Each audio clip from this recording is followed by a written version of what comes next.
Hello, my bloomers. Today we're going to be making sourdough pancakes.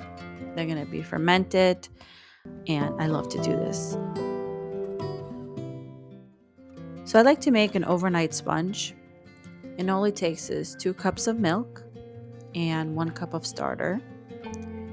I have a fed starter, so I just had too much of it. That's why I decided to do pancakes. But you can do it straight from the fridge. So, if you have a sleepy starter, it's okay to use. This is going to work. It looks like I'm using 2 cups of starter, but it's just one. It's just the measuring cup is a half a cup. So I get this incorporated very well. You just want to mix it, make it into a milky water, and it'll be easier for you to mix this. Like I said, you can do this overnight and just let it ferment on the counter and then use it in the morning.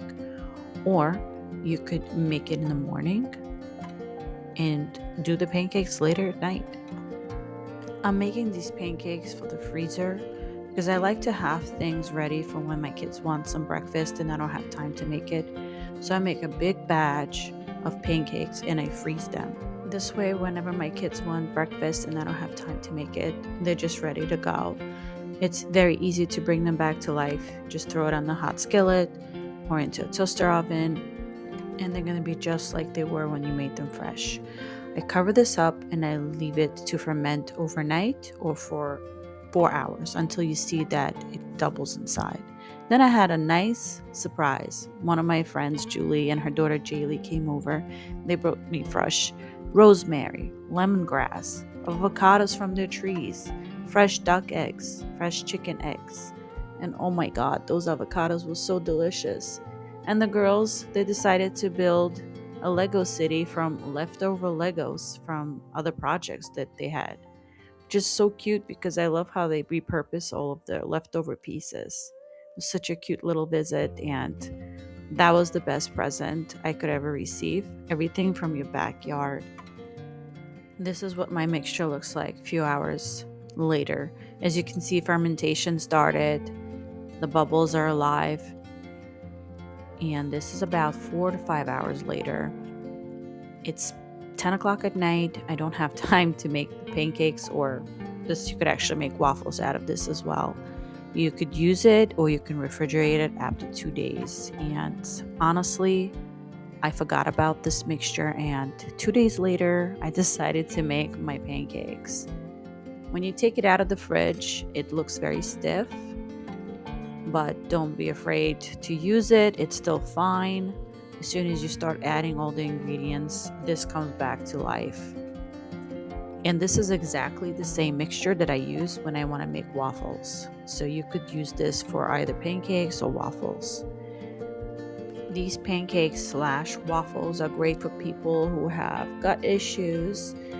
It's very friendly because it's fermented, so it's a little bit more gentle on your belly. Plus, it's made from sourdough and clean ingredients. And all I add is 2 eggs, a 1/4 teaspoon of salt. We love cinnamon, so we go a little bit heavy with the cinnamon, but you don't have to use that. A splash of vanilla. And now I'm just going to add a little bit of maple syrup. You can use sugar, honey, whatever your sweetener preference is. And 1/4 cup of oil or butter. And again, that is up to you what kind of oil or butter you want to use. And this is all optional. I add 2 scoops of protein. You can also add some cottage cheese into this. You can add some pumpkin puree or apple puree or banana. My daughter lacks protein in her diet, so I try to hide it into the food. So that's why I'm using protein powder. And we need to add 1 teaspoon of baking soda into this. I am so sensitive to flavors in my food that if I add baking soda straight up into the mixture, I can actually taste the baking soda when I eat the pancakes.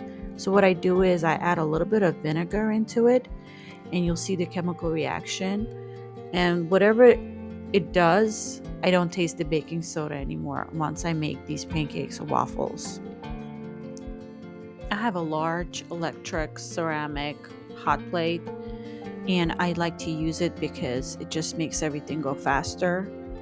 If you don't have a hot plate, you can just use a skillet, or I have a very large sheet pan that I put on 2 burners, and I do the same thing, and it just goes much faster. So this whole thing takes me about 10 to 15 minutes, and I make about 30 pancakes, so that's pretty fast. And when I see the bubbles, when you see that they're forming, it's time to flip. You have to watch them because they cook really fast, and halfway through this I started losing track and I burned a few of them, but it doesn't matter, they all go anyway. Plus my daughter loves everything super cooked and crunchy, so she loved them. I made about 30 pancakes, maybe 34, I'm not sure. We ate a couple of them while we were trying it, but they come out soft and fluffy and delicious. And honestly, I didn't taste the sourness of sourdough, because sometimes when you keep things in the fridge for too long, it becomes sour. My kids never notice it, and I love it. Here are my cooked pancakes.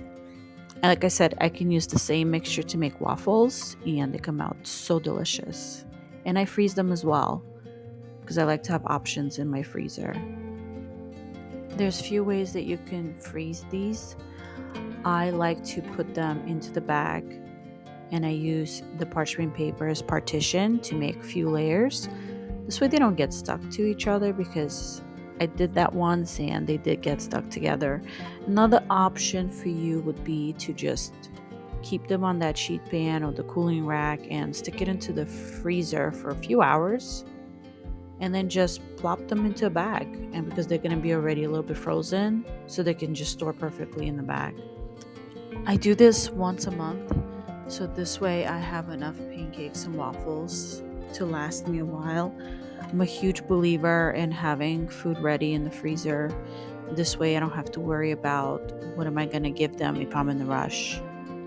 We don't go out or eat outside food, so it's kind of hard for me to always have fresh food available. So I love to stock up my freezer with anything that my kids like to eat, which is pancakes, waffles, chicken strips. My son loves meat patties. I love to stock up my freezer and have things available. And that's my daughter. It's already early in the morning and she definitely wants some pancakes. And it's very easy to just bring them back to life. As I said, she eats about 3 or 4 at a time, and they just break apart. And we like to use our toaster oven. It takes about 8 to 9 minutes, and they just come back the same way they were when I made them. Thank you so much for watching. I hope you enjoyed this. If you'd like to see more videos, please follow me. And I hope to see you in the next video, my bloomers. See you soon.